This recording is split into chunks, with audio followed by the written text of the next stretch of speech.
So hello fellow coin collectors, and in today's video we're going to be looking at the one Florin from 1915, and there are actually two varieties. So the first off, we'll just have a look at the two varieties. So there was the Heaton Mint. So here we have the Heaton Mint coin. It has a H down below the 15, and that was actually produced in Birmingham by Heaton and Son. Then we have the Aven 1915 without the mint mark, and that one was produced in London. So if these coins are actually in pretty poor condition, I would say they're probably very good condition myself, but someone else would actually have a different opinion. This one's probably in high grade, very good to find, but if you look on the obverse, you can see the condition is pretty similar.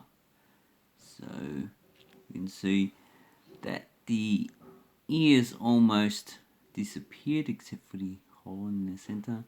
There's not much detail on the actual robes and the medals and the crown as well. You can see there is no diamonds, there is no pearls, so that is a very well circulated coin.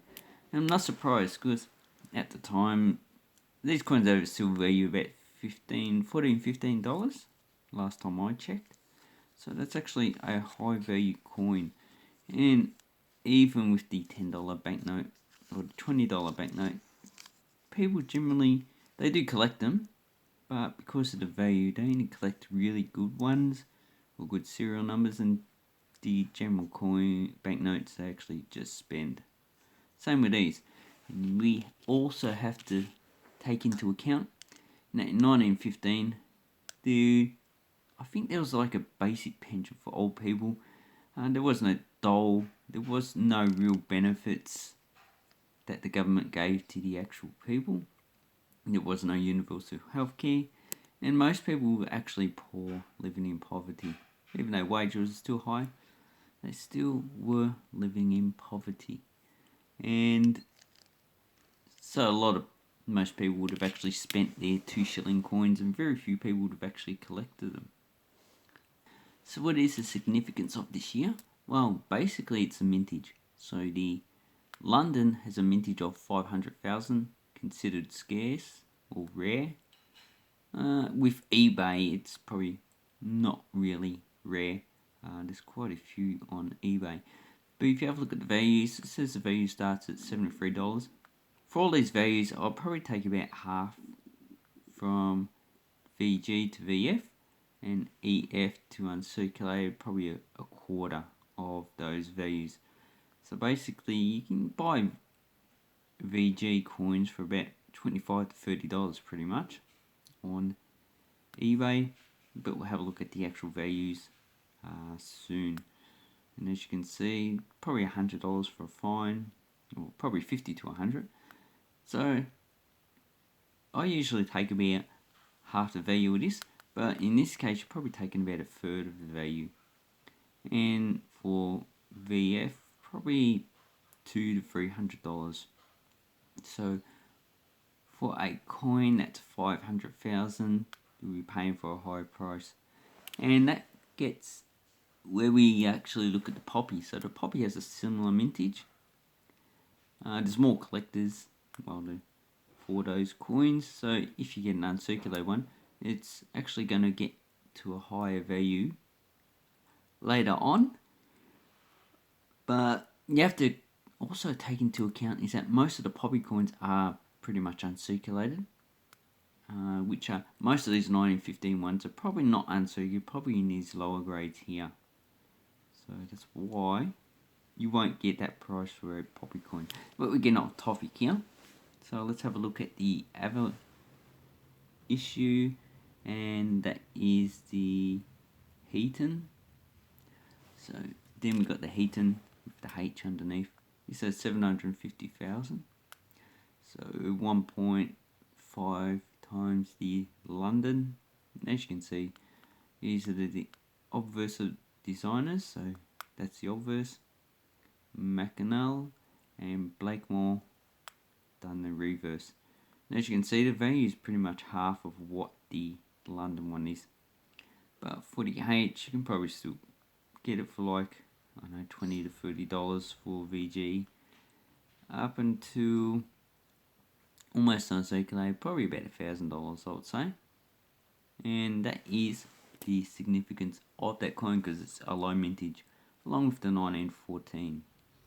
So here we have some sold items. So this one's probably G, so lower than VG, $25. Here we have a unique one. So this is a PCGS, sold for $890. So it's been graded and all. Looks like quite a nice coin.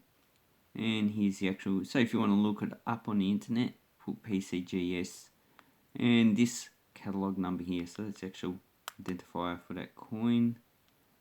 Almost uncirculated 55. You have to remember this is actually different than Australia grades. In Australia that will probably be extremely fine instead of almost uncirculated. This is a Sheldon system they use in the United States. So that one, how much did that go for? Oh, it's a bit blurry. Yeah. How much did that go for? $899. And how much was an almost uncirculated? So that one was $8,250. So you're talking about 10% of the actual book value is what pretty much the current value for almost uncirculated. It's a lot less than a third than what I actually put. Okay, VG, very good. $60. Another VG, probably $30. 28.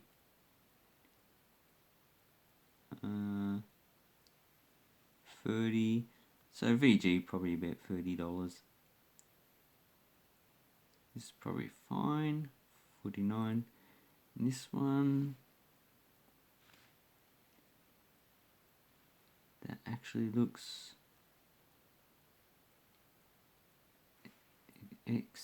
looks a bit cleaned actually, but they were probably extremely fine if it wasn't such harshly cleaned.